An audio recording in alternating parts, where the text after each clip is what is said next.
Clínica de Zúrich, Suiza, 1904.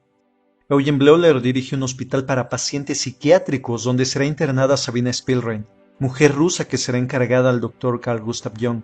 Muy a pesar de sus síntomas vinculados a la histeria, la inteligencia, sagacidad y belleza de Sabina atraerán la atención de Jung, quien justamente está estrechando su relación con Sigmund Freud, fundador del psicoanálisis.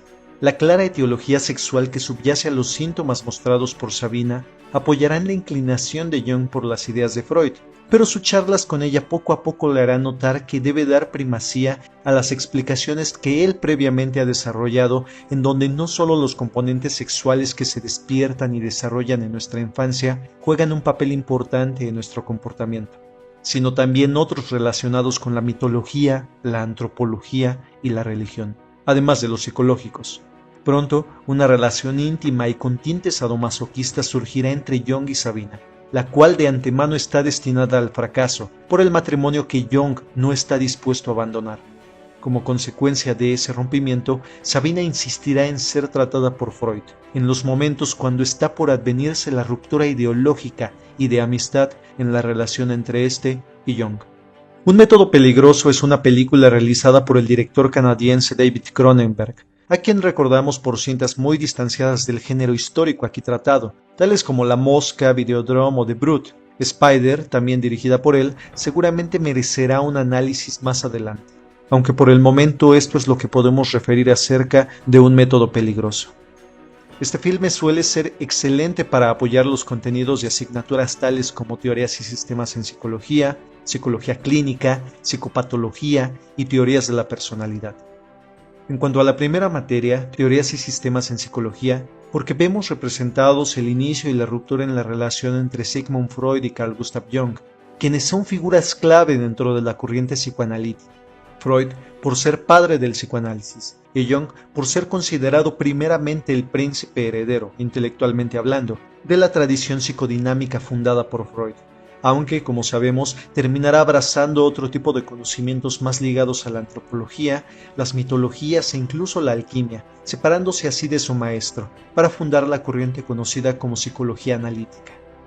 Sin embargo, la historia no trata únicamente acerca de este par de personajes importantes no solo para la psicología, sino también para la psiquiatría y otras disciplinas pertenecientes tanto a las ciencias biológicas como a las ciencias naturales. Completa el cuadro Sabina Spielrein, quien es una mujer rusa que ingresará a la clínica donde labora Jung como psiquiatra, tras haber sido diagnosticada como histérica. Dentro del tratamiento llevado a cabo por Jung, pronto comienzan a evidenciarse ciertos componentes sexuales ligados a los síntomas presentados por Sabina, propiciados principalmente por los castigos corporales ejercidos por su padre hacia sus hermanos y también hacia ella. Jung, que ha seguido la obra publicada por Freud hasta el momento, comienza una relación epistolar basada en cartas, dentro de la cual hace mención del caso de Sabina Spielrein, ya que los factores sexuales coinciden con los lineamientos teóricos observados y trazados previamente por Freud. Sin embargo, la relación meramente profesional entre Jung y Sabina pronto comenzará a tornarse más personal, incluso íntima. Si bien es dudoso que dicha relación se haya caracterizado por los componentes sadomasoquistas que aquí se refieren, lo cierto es que es un hecho histórico que Jung, a pesar de estar casado y próximo a convertirse en padre, haya tenido un romance con esta paciente. Este tema es abordado de manera más directa en la película Almas al desnudo, de Roberto Faenza, del año 2002. Lo que intenta plantear un método peligroso es la clara influencia que tuvo Sabina sobre los desarrollos posteriores de Jung. En una de las escenas, ella misma hace mención del mito de Sigfrido, esto es, del nacimiento de lo mítico incluso desde algo oscuro o pecaminoso. En otra escena, Sabina hace mención de cierta reconciliación entre los opuestos, idea que será clave más adelante en la psicología junguiana, por medio del concepto de enantiodromia. Dice Sabina en el filme: Only the clash of destructive forces can create something new. Y un poco después le preguntará a Jung: Don't you think there's something male in every woman and something female in every man? Con lo cual queda planteado el germen de la idea de ánima y ánimus, también de índole cardinal en la estructuración de los planteamientos teóricos de Jung, con respecto a las manifestaciones arquetípicas de lo femenino en el inconsciente de los varones, que es el ánima, y las manifestaciones arquetípicas de lo masculino en el inconsciente de las mujeres, que es el ánimus. En varias escenas vemos a Freud interpretando los sueños de Jung, sea el sueño del caballo o el del agente de aduanas. Esto nos conduce a recordar que el trabajo que dio apertura al psicoanálisis fue justamente la interpretación de los sueños. Tal como lo dice Freud en su escrito Esquema del psicoanálisis, el psicoanálisis nació, por decirlo así, con el siglo XX. La obra con la cual apareció ante el mundo como algo nuevo, mi interpretación de los sueños, vio la luz en 1900. A través de estas interpretaciones se nos muestran algunas ideas clave desarrolladas por Freud. En primer lugar, la conclusión de que nuestros sueños, la vía regia a lo inconsciente, son el resultado de un proceso de elaboración y de formación que incluye dos contenidos, el manifiesto y el latente. El primero es lo soñado tal cual lo recordamos. El latente es la esencia de la actividad onírica que debe interpretar el psicoanalista. Así, cuando Jung le relata el sueño del caballo y los obstáculos que frenan su avance, Freud interpreta que el caballo es él, Jung, cuyo avance profesional se ve obstaculizado por su familia. También hace mención explícita de un mecanismo de defensa sumamente conocido, no solo en los círculos del estudio psicodinámico, sino en la cultura popular, la represión. Freud interpreta que ese sueño quizá refiere a la represión de algún deseo rebelde. El caballo, símbolo de la animalidad y de los impulsos violentos y desenfrenados, debe ser aplacado por una serie de obstáculos para que no exprese dicho desenfreno. De esa forma, Freud, sin saberlo, alude al deseo que se está gestando en Jung, un hombre casado y con una moral que debe permanecer inmaculada, por Sabina, su paciente. En la asignatura que hemos mencionado, Teorías y Sistemas, dentro del tratamiento de las posturas desarrolladas en el interior del psicoanálisis, suelen mencionarse teóricos como Freud, naturalmente, Jung, Adler, Horney, Fromm y Suleiman. La mención de Sándor Ferenczi es ocasional o a veces nula. No obstante, el filme obsequia algunas escenas en las que aparece este personaje. Las aportaciones de Ferenczi, tal como lo menciona Clara Thompson en su libro El psicoanálisis, fueron sobre todo en los campos de la terapia, por un lado, y en las descripciones del desarrollo yoico, por otro. En el segundo caso, Ferenczi describió 4 etapas en el surgimiento del yo, como entidad psíquica claramente diferenciada: la omnipotencia incondicional, la omnipotencia alucinatoria mágica, la omnipotencia por gesticulación mágica y la etapa de pensamientos y palabras mágicas. También debemos a él la idea referida por Devereux en su trabajo sobre Baubo, que aquel, Ferenczi, ve en el coito una tentativa por parte del hombre de regresar al seno materno, al útero. En su relación con las asignaturas afines a la psicología clínica, la película nos aporta un panorama para conocer ciertos aspectos particulares del desarrollo de la técnica psicoanalítica en sus inicios, algunos de los cuales persisten hasta nuestros días. En una de las primeras escenas, Jung le comenta a Sabina que, para su tratamiento, le permitirá hablar sobre lo que le preocupa, diario y durante un par de horas.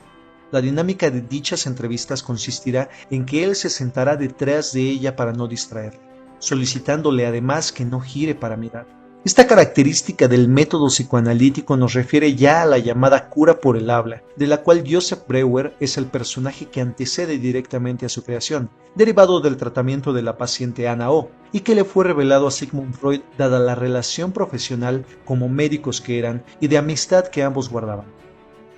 También se muestran los intentos de Jung por brindar un sustento empírico a la teoría de Freud sobre la represión, por medio del método experimental de asociación de palabras. Jung realiza el experimento con su esposa y le pide a Sabina que observe, dado que tiene el interés por curarse y estudiar medicina más adelante. Este método experimental de asociación de palabras consiste en que el experimentador brinda una serie de palabras y a cada una de ellas el participante debe brindar la primera palabra o concepto que le venga a la mente. Tal como Sabina lo hace con gran agudeza, hay 2 aspectos a interpretar de las respuestas brindadas. Número 1, el vínculo semántico entre una y otra palabra. Así, el experimentador lanza la palabra sexo y el participante responde con la palabra masculina, tal como sucede en el filme. Puede interpretarse, por ejemplo, que esa persona le otorga un significado más vinculado a lo activo, lo varonil, lo fuerte y todo aquello que se relacione con masculino, al sexo. La otra cuestión que puede interpretarse es la latencia, en el tiempo de respuesta. Esto es, el tiempo que la persona tarda en brindar la primera palabra en la que piensa después de recibir la palabra estímulo por parte del experimentador. Se entiende que si el tiempo es mayor, hay un grado mayor de represión en torno a lo que la palabra estímulo significa y lo que implica para el participante. Es recomendable comenzar este tipo de ejercicios de asociación de palabras con conceptos sumamente neutrales o aparentemente inofensivos, de tal modo que no se genere resistencia por parte del examinado. Como se mencionaba anteriormente, al narrar la relación entre Freud y Jung, somos testigos también de la ruptura gradual entre uno y otro, debido a la negativa por parte de Freud para aceptar las ideas de Jung, cada vez más ligadas a la metafísica por un lado, y los constantes reproches y recelos que Jung guarda con respecto a Freud por considerar su visión demasiado estrecha, limitada, apegada de forma obsesiva a las explicaciones de índole sexual para los trastornos mentales, y que no acepta otros campos del saber mucho más amplios y ricos en conocimientos y dilucidaciones. Uno de los momentos clave en la discordia entre uno y otro es cuando Jung le escribe a Freud que él trata a sus amigos como niños o como pacientes, estableciendo así de antemano una relación de desigualdad, sumamente vertical con respecto a ellos, tachando, palabras más, palabras menos, de neurótica la actitud de Freud. Este le responde que los analistas saben que no hay por qué avergonzarse de un poco de neurosis, rematando con algo que, desde mi particular punto de vista, es muy atinado. Pareciera entonces que Jung se ve como una persona normal, estableciendo así que puede juzgar a los otros como fuera de esa normalidad, incluido Freud, lo cual es tan reprochable como la actitud de Freud hacia sus amigos y conocidos. En ambos casos hay argumentos muy valiosos, por un lado, pero también un tanto reprensibles por otro. La película también nos da indicios para indagar acerca de la terapéutica psicoanalítica. En uno de los momentos en los que Jung le refiere a Freud el caso de Sabina Spielrein, comenta que después de la abreacción inicial ha habido mejora, e incluso ella ya ha sido matriculada en la Facultad de Medicina. Recordemos que en la terapia psicodinámica lo que se busca por medio de la asociación libre es abrir rutas de acceso hacia los elementos inconscientes que las fuerzas yoicas han reprimido, para mantener el equilibrio psíquico y emocional. De acuerdo con el psicoanálisis, estos contenidos inconscientes se hallan cargados de afecto, esto es, tienen un fuerte peso emocional, y en el momento en el cual son traídos a la conciencia, la liberación de tales elementos, momento que se conoce como abreacción, provoca una catarsis, esto es, una expresión amplificada de tensiones, sentimientos y abreacciones emotivas, provocando un alivio gracias justamente a la liberación de esa tensión acumulada que, dado que anteriormente no se había descargado adecuadamente, había provocado síntomas conversivos, somatizaciones principalmente. Hay reseñas a varios de los textos de Freud en la película. Además de los que ya se ha comentado y que se comentarán más adelante, quiero de momento hacer énfasis en dos de sus libros. Una de las ideas centrales de uno de esos libros, Tótem y Tabú, y más adelante, Moisés y el monoteísmo, es mencionada cuando Freud y Jung se encuentran en Múnich. Y este último hace mención de las conclusiones hechas por Freud acerca del monoteísmo a partir de una idea parecida, esto es, la muerte del padre por los hijos y la prohibición del incesto, convertido ahora en tabú, para preservar ese recuerdo aunque en forma simbólica. Todo lo que se va dialogando en esa charla entre Freud y Jung con respecto a la hostilidad hacia el padre tiene paralelismo con la relación entre ellos. Otro libro que puede distinguirse es el de Psicopatología de la vida cotidiana.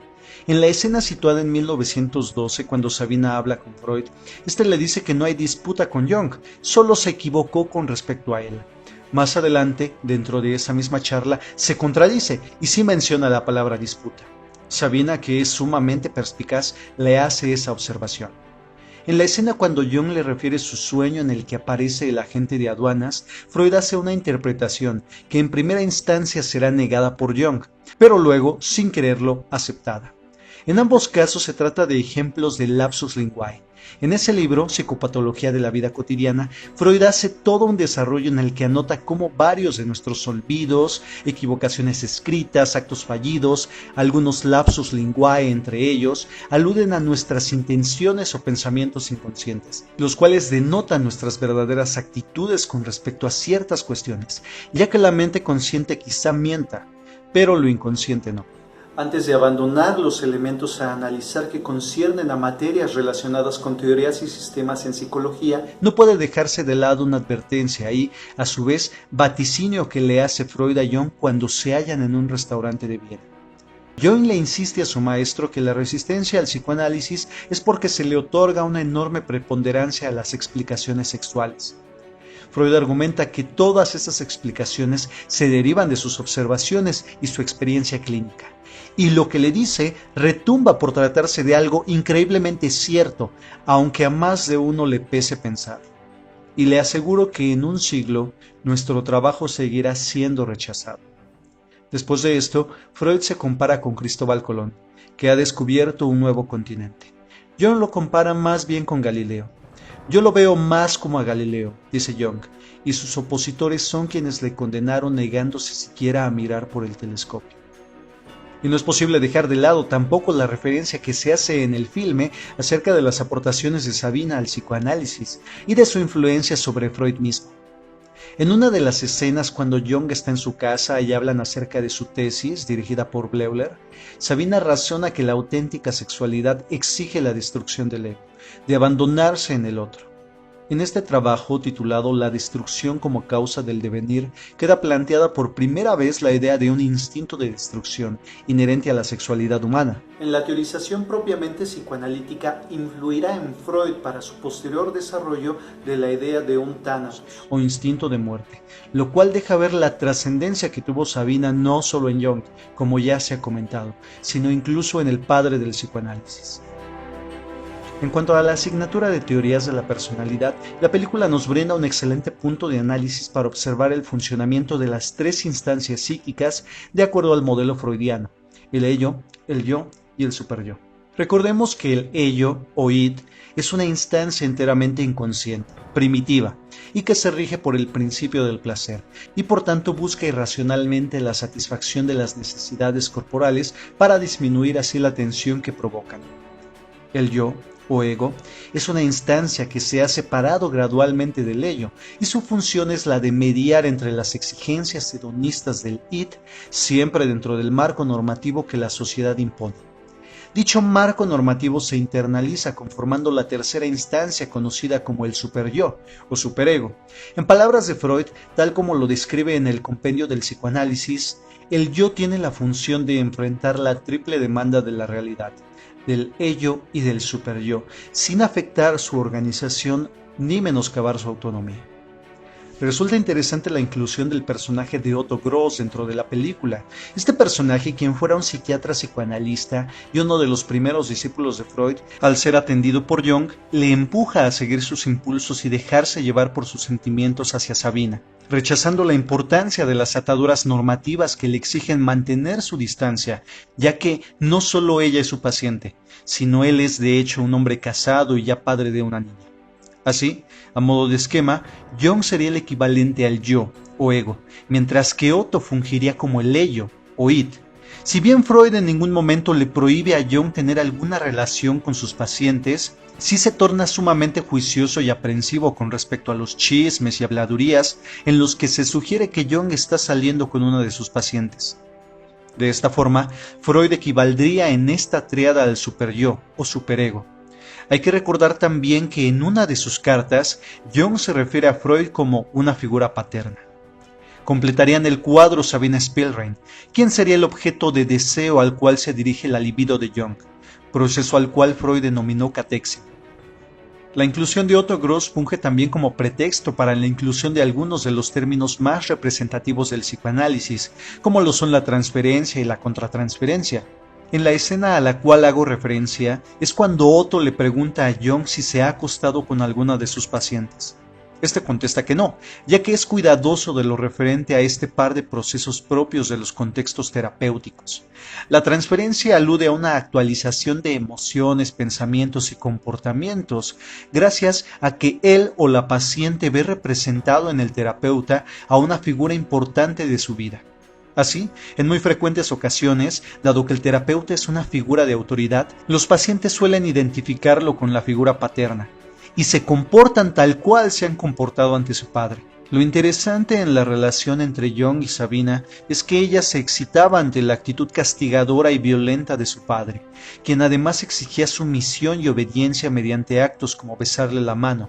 Eso mismo lo exige, en cierto sentido, Sabina a Jung, pidiéndole incluso que sea feroz con ella, que la castigue, Esto es interesante por lo que voy a comentar a continuación. La neurosis que presenta Sabina es también un excelente caso para ver reflejado el conflicto entre las tres instancias psíquicas ya mencionadas, ello, yo y superyo, cuya pobre reconciliación es la que deriva en la enfermedad de esta mujer. En una de las escenas en las que Jung logra cierto grado de abreacción y de catarsis por parte de Sabina, ella, al confesar que le excitaba la humillación resultante de las palizas que le propinaba su padre desde los 4 años, dice textualmente: There's no hope for me. I'm vile, filthy, and corrupt. I must never be let out of here. Uno de los grandes descubrimientos del psicoanálisis fue revelar que la enfermedad misma es una forma en la que el yo descarga la tensión producida por un superyo extremadamente punitivo, castigador, que se satisface del escarmiento merecido por albergar deseos y fantasías reprobables por la sociedad. La teoría psicoanalítica ha brindado una caracterología según la etapa en la cual la libido de las personas vio obstruido su desarrollo normal, provocando ciertas fijaciones. Esta caracterología, si bien haya sus inicios en las conjeturas de Freud, se vieron mayormente tratadas por Karl Abraham. Durante su entrevista inicial, que duró alrededor de 13 horas, Jung le refiere a Freud un evento en la vida de Sabina, por el cual Freud, deduce que se trata de una persona caracterológicamente anal. Dice Freud que todos sus pacientes fijados en la etapa anal son maniáticos, compulsivamente ordenados, testarudos y extremadamente tacaños. Jung, sin embargo, disiente de su maestro y comenta que Sabina no es en modo alguno así. Esto quizás sugeriría un defecto en la interpretación freudiana, ya que él se adelanta a establecer un cuadro sin contar con más elementos para respaldarlo. De hecho, después de la descripción dada por Jung acerca de Sabina, parecería que alude a una persona oral, lo cual explicaría la clara y un tanto destructiva obsesión que sufre durante la primera ruptura con Jung. En las clases de psicopatología es común que se haga alusión a la historia reciente de la psiquiatría y a ciertos momentos clave dentro de su evolución histórica. La escena cuando Jung conoce a Sabina, al momento de ingresar en el cuarto, lo que ella inmediatamente hace es cubrirse, lamentablemente dejando ver que se encuentra acostumbrada a los maltratos por parte del personal.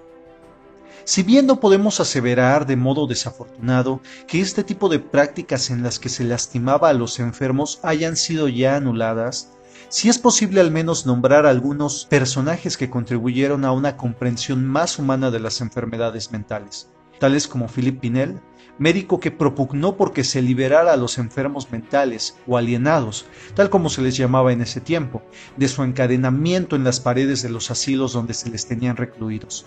Esquirol, alumno de Pinel, señaló y delató las pésimas condiciones en las que se encontraban los enfermos mentales en los hospitales de Francia, promoviendo de esta forma una serie de reformas para respetar su dignidad como personas, o al menos intentar modificar esas condiciones en las que se les mantenía. Y por último, Jean-Martin Charcot, quien, así sus predecesores le devolvieron, por así decirlo, su dignidad a los enfermos mentales, Charcot hace lo mismo pero con las histéricas, enfocándose en el estudio de los síntomas que acompañan a la histeria y brindando un panorama más científico que explicara sus orígenes y formas de tratamiento. Hay que recordar que histeria se deriva de hístera, el griego que quiere decir útero, y en ese entonces se creía que el útero se desplazaba dentro del cuerpo de la mujer, por lo que, puede deducirse, las únicas que padecían de histeria eran las mujeres. A modo de paréntesis, ya que se ha mencionado la figura de Charcot, no está de más referir que Sigmund Freud, como estudiante, realizó algunas de sus prácticas en la Salpêtrière, clínica en la cual Charcot fungió como médico en jefe de uno de sus pabellones. El encuentro entre este médico y un joven Freud fue decisivo para la gestación de lo que después finalizaría por conformar la escuela psicoanalítica. Para aquellas y aquellos que sientan curiosidad a este respecto, suelo recomendar el libro El teatro de las histéricas, de Héctor Pérez Rincón, que además se subtitula de cómo Charcot descubrió, entre otras cosas, que también había histéricos. Fuera ya de un análisis desde la psicología Y ya más bien en un conjunto de opiniones que tienen que ver más con el momento histórico en el que este conjunto de personajes coincidieron, es posible hacer notar algo muy evidente. Pareciera que viven en dos mundos completamente diferentes. Jung, extremadamente rico gracias a la fortuna de su esposa, y Freud, que aunque no es propiamente de una clase humilde, sí refiere ciertas estrecheces económicas, sobre todo por ser padre de varios hijos. Jung, ario y sin qué preocuparse por esa cuestión racial, mientras que Freud es judío, en un desafortunado momento en el que el antisemitismo es desgraciadamente efervescente en Europa. A esto conviene recordar el triste destino en la vida de Freud, quien, perseguido por los nazis, tendrá que huir hacia el Reino Unido con su familia, para evitar ser apresado y conducido a los campos de concentración. Este tipo de antecedentes explicarían sobremanera las posturas que definieron sus desarrollos teóricos y a posteriori terapéuticos. La escuela freudiana, muy a pesar de contar con un sinfín de constructos mentalistas y de difícil aceptación, como el de complejo de Edipo o su designación tripartita de las instancias psíquicas, ello, yo y superyo, no deja de ser sumamente materialista, ya que la influencia que acarrea de Charcot y Pierre Janet es la de observar al cuerpo humano mecánicamente, médico a final de cuentas, como una máquina que debe hacer escapar la tensión provocada por las pulsiones de una manera u otra, sea a través del cauce sexual normal o por medio de somatizaciones conversivas. Jung preconiza una explicación más espiritual de la libido y, por tanto, de la vida psíquica en general, cuestión que por supuesto tampoco escapó a la crítica, tanto de Freud como de otros detractores tanto del psicoanálisis como de otras corrientes. Freud mismo se refirió a esa actitud junguiana como misticismo de segunda y chamanismo mesiánico. Ya en una de las escenas, cuando la relación entre uno y otro no se ha contaminado del todo, Freud le comenta a Jung que no tiene problema con que quiera documentarse sobre temas vinculados a la telepatía, a la parapsicología o al misticismo, pero no debe mezclar tales tópicos con el psicoanálisis, ya que sus enemigos, de por sí, son muchos. Para finalizar, solo me resta rescatar 3 últimos puntos que me parecen dignos de revisar antes de brindar un cierre. El primero de ellos es el comentario que Freud le hace a Jung, cuando le dice que haga lo que haga, renuncie a cualquier idea de intentar curarlos, refiriéndose a los pacientes.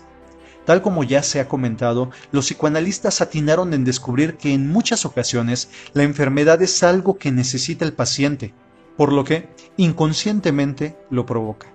Para muchos de ellos es mejor estar enfermo, si en cuanto a enfermedades mentales hablamos, ya que así y solo así reciben una atención que de otra manera no obtendrían.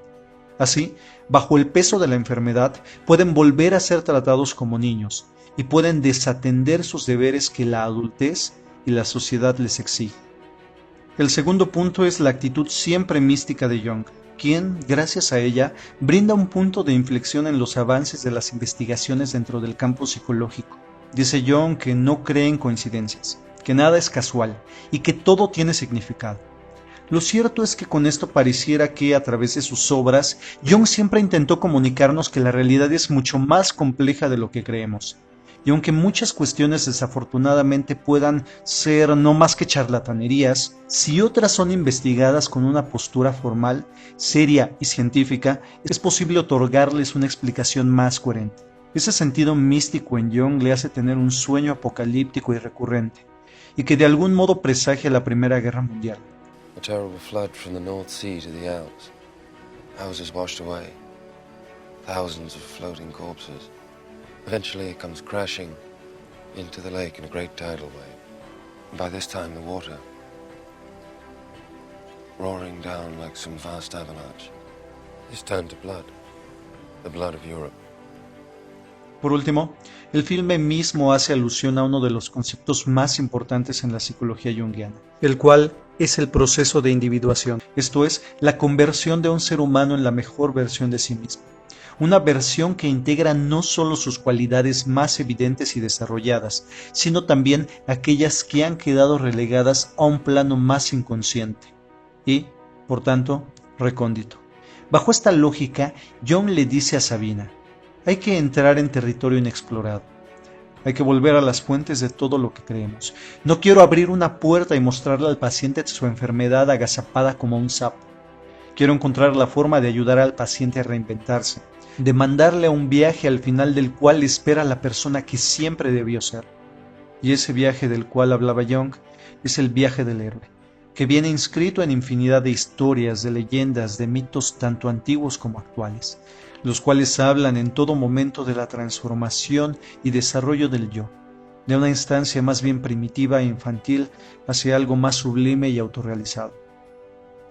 La siguiente frase, de Haridas Chaudhuri, me parece que expone de excelente modo y muy brevemente lo que implica la individuación. La integración psicológica supone la armonización de todos los conflictos de nuestra personalidad, en particular de aquellos impulsos, fuerzas y necesidades instintivas inconscientes que se contraponen a la voluntad racional de nuestra mente consciente, modelada por las fuerzas sociales y culturales propias de la comunidad a la que pertenecemos. Independientemente a la corriente psicológica con la que se pueda comulgar en mayor medida, no está de más voltear hacia la psicología analítica de Carl Gustav Jung, que es una psicología de la transformación y la integración. Ni tampoco está de más reconocer la invaluable influencia que Sabina Spielrein tuvo en él, en Freud y en la historia de la psicología en general, y sus aplicaciones prácticas que han hecho de esta una disciplina magnífica y trascendente.